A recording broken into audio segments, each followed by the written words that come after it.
It's day 500 of the run streak. I am in downtown Detroit, currently walking to the start line of my first race ever. I'm running the full marathon. Nervous and excited. Just really excited to get my first race out of the way and finish day 500 of the run streak. Hey everyone, welcome back to the channel. And for those of you who are new, my name is Joshua. And not only did I complete my first full marathon ever, but I actually completed the first race ever in my life. So I wanted to make a quick video sharing my post-race thoughts on running my first race ever, running the farthest distance I've ever run in my life in the full marathon, and trying to break a sub 3-hour marathon, and what time I actually ended up with, and just, you know, all the feelings and emotions that go into racing in general. And for those of you who do not know, I am currently doing a run streak as well, and day 500, I don't know why I just did it like that, but day 500 of my run streak actually was my race day. So for day 500, I ran the 26.2 miles you need to run in a full marathon, and have to say, I felt pretty strong in my race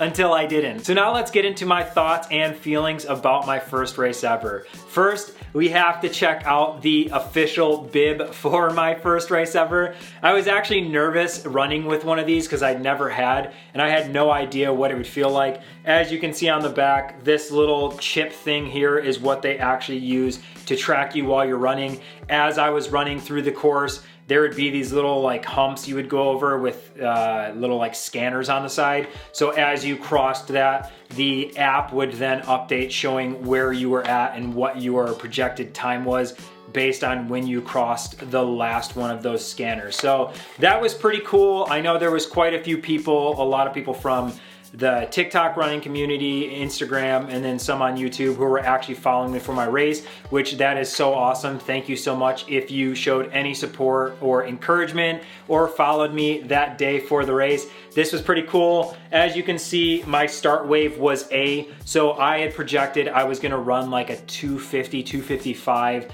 pace, so that's about 650 miles. That's 650 minute miles, sorry.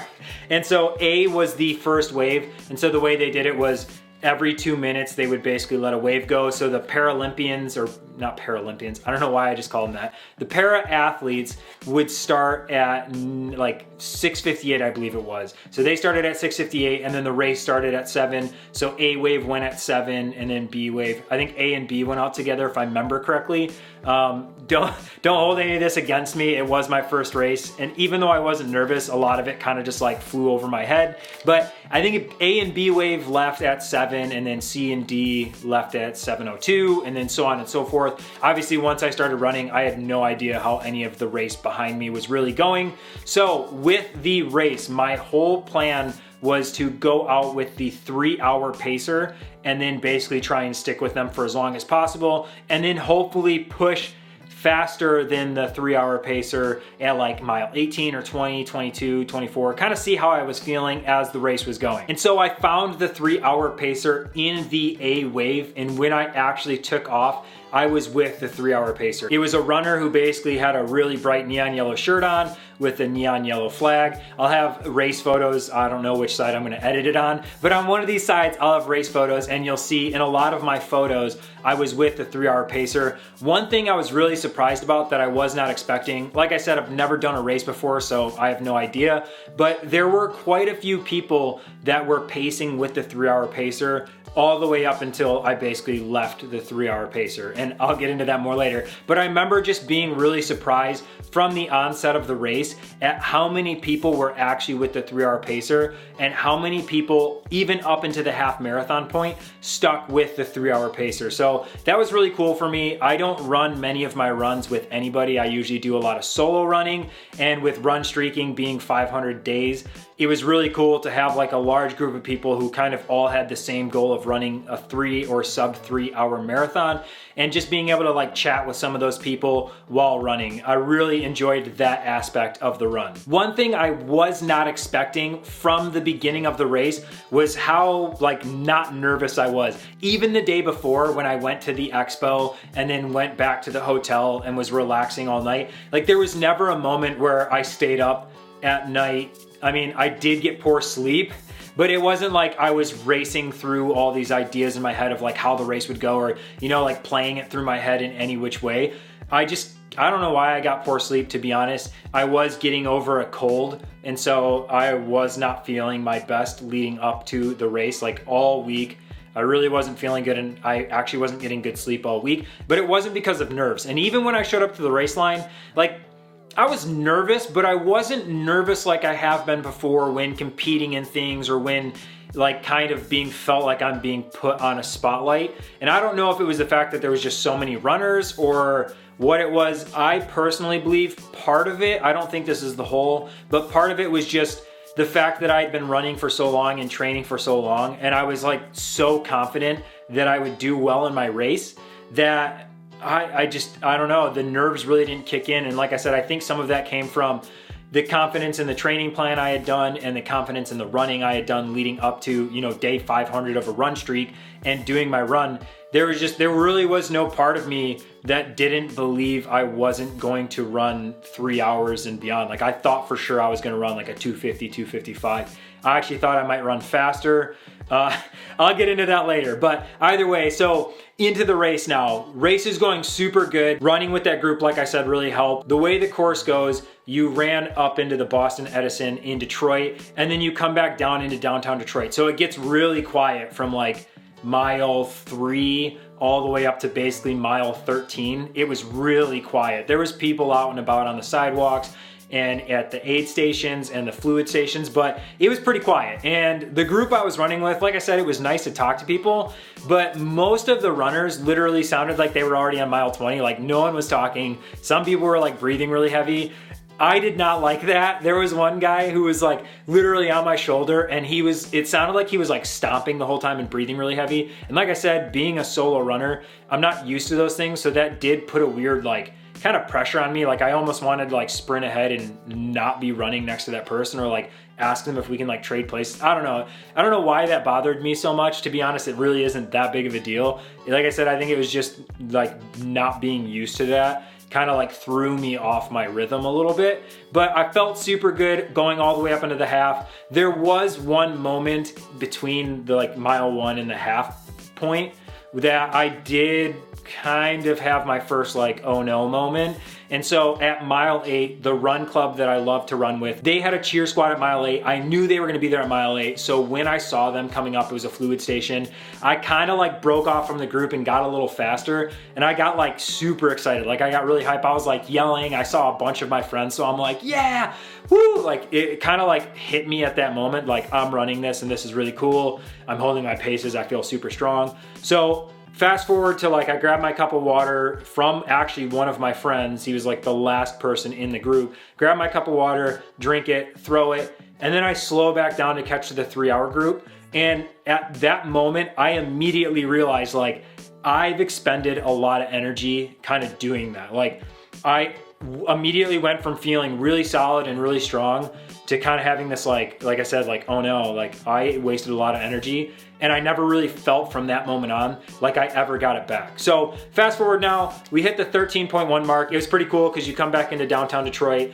The marathon splits off to go towards Belle Isle. The half marathon cuts back to actually go back to the starting line and in downtown Detroit. My half split, so my 13.1 mile split, so like if I had run a half marathon, was 1:28:31, I believe. So that was a really solid PR for my half. Unfortunately, I was running a full and things kind of panned out differently near the end, but that was really cool. I also saw my family at that point. So my in-laws, my father-in-law, mother-in-law came. My wife and my son were like when we split off going towards mile 14, and it was really cool to see them. It was like really uplifting and kind of helped me.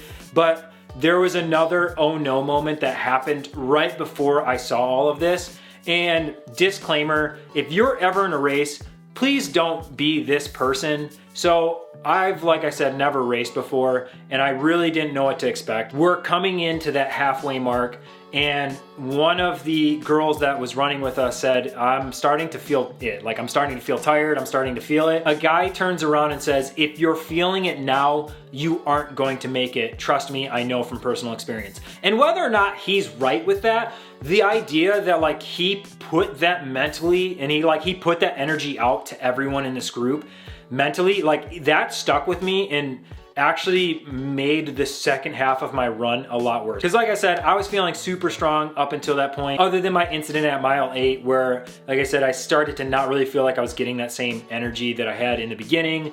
Like I wasted so much energy. But when he said that, that like buried in my brain and just did not leave. So then we're in the second half and all of a sudden I'm thinking, oh no, like I have to repeat what I just did for another 13.1 miles.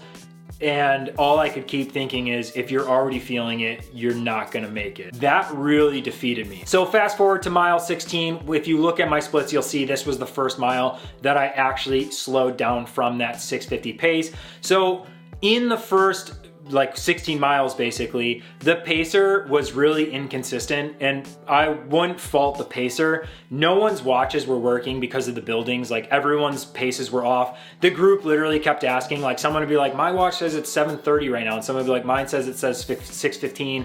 The pacer was like, yeah, mine says 6:35, whatever. Like everyone's paces were super off. So when you look at my splits, which like I said, I'll have them one of the ways, I think it'll be over on this side, but when you look at my splits, it's not consistent. Like it's not 6:50, 6:45, 6:55. Like it's like 6:30 and then 6:38 and then 6:58. And so there were quite a bit of variances. And so as I started to feel tired at mile 16, I thought I'm gonna let the pacer go because he was running, my watch was showing he was running like a 6:30 mile. So I thought I'm gonna hit a 6:50 mile. So you'll see my mile 16 split was like 7:01.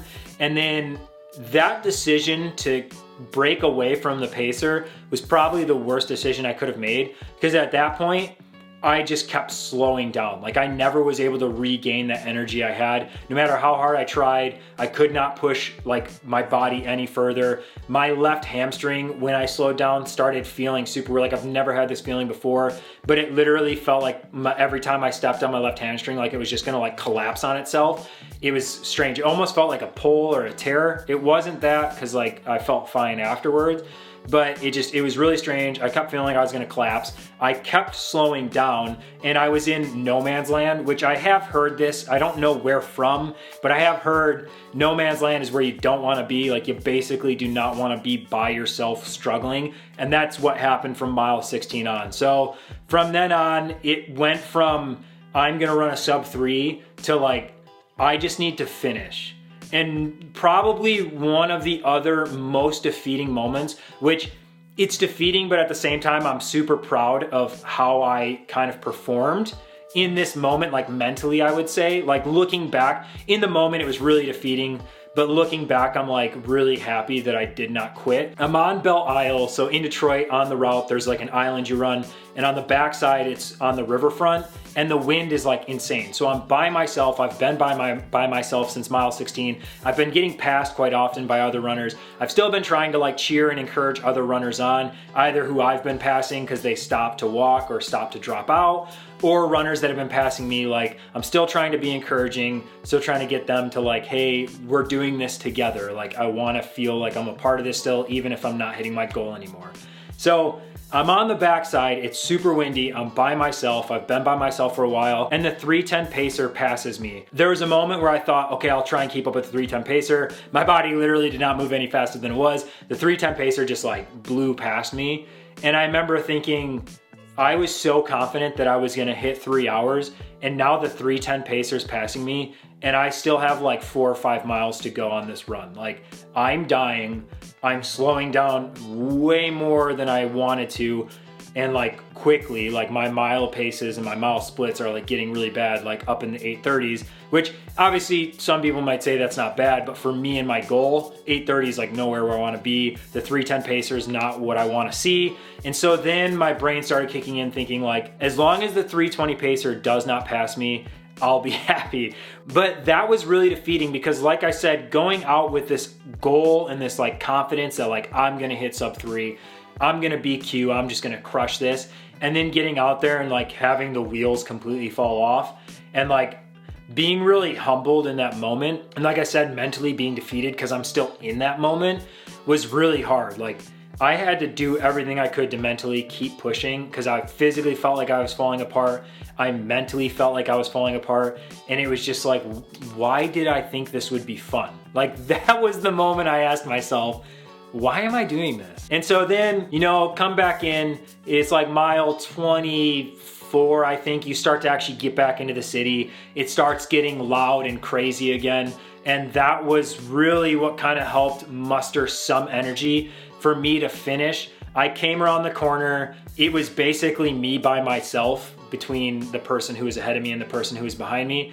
So I come running in all by myself. It was kind of cool because somehow the announcer knew who I was. I don't know how, but they were like, oh, is that Joshua Hubbard? Like over the loudspeakers for the entire race, which was kind of cool coming into the finish line. And I officially finished my first race in first marathon in 3 hours, 17 minutes and 5 seconds. And here is the medal that I got for my race, which is crazy heavy. And when you first cross the finish line, the first thing they want to do is like put it on your head. My body hurt so bad and it was so heavy. I'm like, this isn't even fun. This just hurts. Can I take this off? Honestly, I thought like, I will never do that again. That was super fun, whatever, but marathons just aren't for me. I'll just keep run streaking and that's cool. But lo and behold, 2 days later, I signed up for the Glass City Marathon in Toledo on the 24th of April, 2022, and I plan on going back and not only trying to run a sub 3 marathon, but absolutely crush